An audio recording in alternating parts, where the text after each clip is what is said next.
মরার ওপর খাড়ার ঘা, হত্যা মামলার রেশ কাটতে না কাটতেই নতুন বিপদে পড়তে যাচ্ছেন টাইগার অলরাউন্ডার সাকিব আল হাসান। এর আগে নানা সময় তার বাংলাদেশ রাষ্ট্রের জন্য কিছু বয়ে আনে নাই। সাকিব নিজে অনেক কিছু অর্জন করেছে, বুঝলেন। আমিনুল কিন্তু জেলে ভরা হয়েছে, সাকিবের বিরুদ্ধে মামলা হয়েছে। আসসালামু আলাইকুম সুপ্রিয় দর্শক বন্ধুরা, এবার শেষ পর্যন্ত সাকিব আল হাসানের উপর থেকে একের পর এক বিপদ শেষ হচ্ছে না।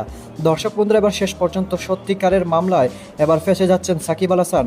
দর্শক বন্ধুরা, এবার সেই সকল বিষয়গুলোকে কেন্দ্র করে সরকারের পক্ষ থেকে এবার মুখ খোলা হয়েছে। দর্শক বন্ধুরা, এবার সাকিব আল হাসানকে নিয়ে বেশ কিছু গুরুত্বপূর্ণ কথা বলেছেন আসিফ নজরুল স্যার। আপনাদের মাঝে সেই সকল কথাগুলো তুলে ধরেছে এবং সেই সাথে যেই সকল অপরাধে এবার শেষ পর্যন্ত শাস্তির মুখোমুখি হতে যাচ্ছেন সাকিব আল হাসান। তো দর্শক বন্ধুরা, চলুন আমরা সেই সকল বিষয়গুলো পরিপূর্ণ জেনে নেই। অবশ্যই পুরো ভিডিওটি দেখবেন, তাহলে এই সকল বিষয়গুলো পরিপূর্ণ বুঝতে পারবেন। সাকিব তো আর বাংলাদেশ রাষ্ট্রের জন্য কিছু বয়ে আনে নাই। সাকিব নিজে অনেক কিছু অর্জন করেছে, বুঝলেন। আমিনুল কিন্তু জেলে ভরা হয়েছে, সাকিবের বিরুদ্ধে মামলা হয়েছে। তারপরও আমরা, এটা পুলিশ প্রশাসনের ব্যাপার। সাকিব আল হাসানের বিরুদ্ধে একটা মামলা হয়েছে, এটা নিয়ে স্যার ক্রিকেটের যিনি স্টার যেহেতু দেশ বিদেশে আলোচনা হচ্ছে, এটা আপনাদের নজরে এসেছে। এটাও তো আওয়ামী লীগই শুরু করেছিল, ঠিক না? আপনার আমিনুল যে ফুটবলার, সাকিব তো আর বাংলাদেশ রাষ্ট্রের জন্য কিছু বয়ে আনে নাই। সাকিব নিজে অনেক কিছু অর্জন করেছে। আমিনুল তো বাংলাদেশ রাষ্ট্রের জন্য পুরস্কার বয়ে এনেছিল না? জাতীয় দলের ক্যাপ্টেন ছিল। আমিনুলকে যেইভাবে অত্যাচার করা হয়েছে, তখন কি আপনারা প্রশ্ন করেছিলেন? আমিনুল কিন্তু জেলে ভরা হয়েছে, সাকিবের বিরুদ্ধে মামলা হয়েছে। তারপরও আমরা, এটা পুলিশ প্রশাসনের ব্যাপার। আমরা যতটুকু বলার চেষ্টা করেছি। মামলা হওয়া বা এফআইআর হওয়া মানে তো গ্রেফতার না। আমার বিশ্বাস আমাদের স্বরাষ্ট্র মন্ত্রণালয় থেকে উদ্যোগ নেওয়া হবে, যাতে কেউ অতি উৎসাহিত হয়ে গ্রেফতার না করতে যায়, বুঝছেন না? আর আপনি যদি কম্পারেটিভ ফিচার যতগুলো আপনারা প্রশ্ন করেছেন, সবকিছুর জন্মদাতা হচ্ছে আওয়ামী লীগ। আমি কি বাড়িয়ে বলছি? সবকিছু, কোন এক্সাম্পল চান? এবং তারা এমন একটা পর্যায়ে, আপনারা তো জানেন যে every action has some reaction, না? ইকুয়াল রিয়াকশন বলে কিছু রিয়াকশন হয়, সেটা আমরা পছন্দ করি না, কিন্তু এই রিয়ালিটিটা তো বুঝতে হয় যে এটা তো আউট অফ দ্য ব্লু আসে নাই। আমিনুলকে গ্রেফতার করা হয়েছে, দিনের পর দিন জামিন দিচ্ছিল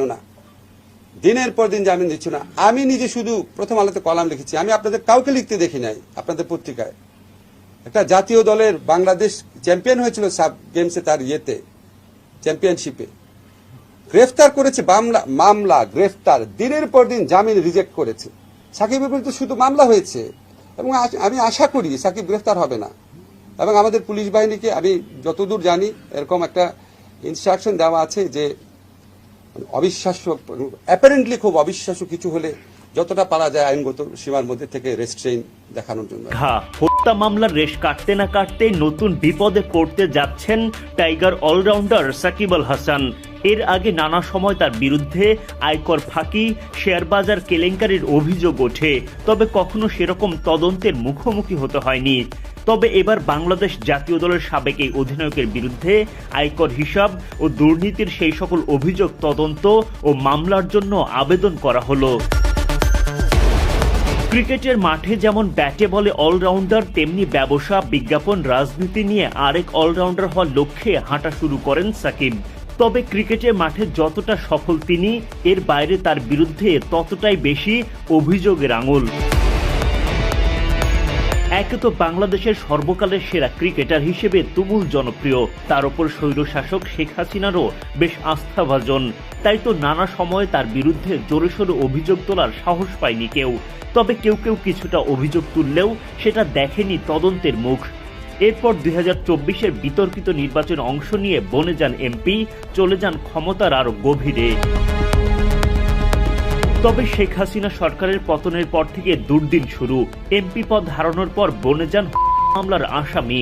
যদিও রাজধানীর আদাবর থানায় দায়ের করা এই মামলাটাকে অনেকে মিথ্যা হিসেবে দাবি করেন, সতীর্থ ও ভক্তদের পাশে পান টাইগার অলরাউন্ডার।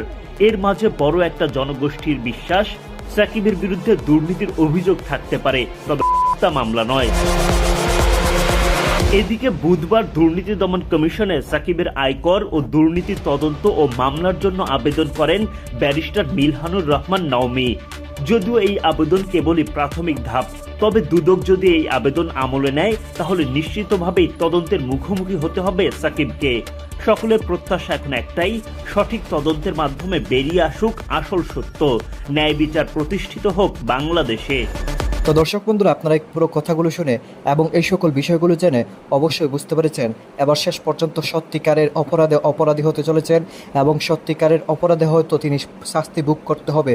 দর্শক বন্ধুরা, সাকিব আল হাসান যেই সকল কারসাজিগুলো করেছেন এবার সেই সকল বিষয় নিয়ে বাংলাদেশ সরকার এবার জেগে উঠেছে। তবে তার উপর যেই মিথ্যা মামলা করা হয়েছে সেটা এখনও প্রমাণিত হয়নি। তো দর্শক বন্ধুরা, আপনারা পুরো ভিডিও দেখে এবং সেই সাথে আসিফ নজরুল স্যারের এই সকল কথাগুলো শুনে আপনাদের কাছে কী মনে হচ্ছে? তবে কি এবার শেষ পর্যন্ত ফেঁসে যাচ্ছেন সাকিব? অবশ্যই কমেন্ট করে জানিয়ে দিবেন। তো দর্শক বন্ধুরা,